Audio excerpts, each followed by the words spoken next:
Í markalaust jafntefli hér gegn Vestra á heimavelli. Hvað hefur að segja? Bara sama á venjulega. Vestramenn voru mjög ógnandi í fyrri og fengu betri færi en við, en við vorum enn og aftur komnir í svona stöðu sem við höfum getað gert betur og við erum bara svona að reyna að klára þetta og það var smá líf í okkar mönnum svona síðasta kannski korterið eða eitthvað, 20 mínútur. Þannig að maður reynir alltaf að finna þetta jákvæð og þetta var jákvætt sko og er náttúrulega mjög jákvætt að halda hreinu. Einmitt, svona leikurinn byrjar nokkuð rólega en síðan svona undir lok fyriráleiks fá Vestramenn 2 bestu færi leiksins, 2 dauðafæri.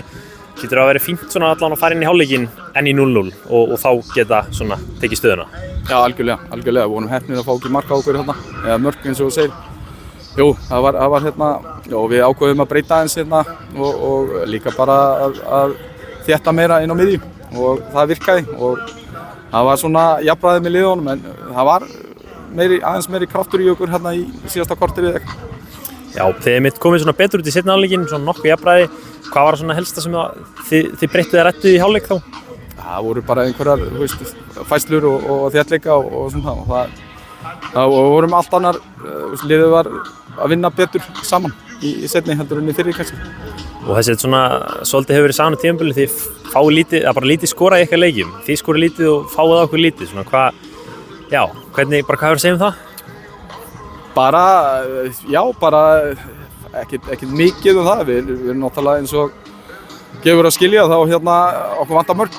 Ég talaði mikið um það fyrir tímabili að við þurfum að þétta í okkar varnarleik og við höfum gert það og næsta skref er náttúrulega bara að skora fleiri mörk.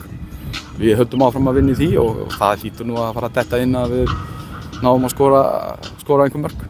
Ætlið eitthvað að leita að leikmanni, mögulega sóknarmanni í glugganum, hafið þið skoðað það?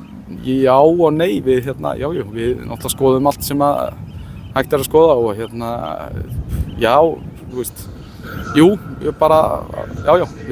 leitum að einhverju leikmönnum eða ef við finnum rétta leikmannin þá reynum við að fá hann, ef ekki þá er þessi hópur mjög jafn og sterkur, þannig að við sjáum bara hvað tíminn leiðir í ljós.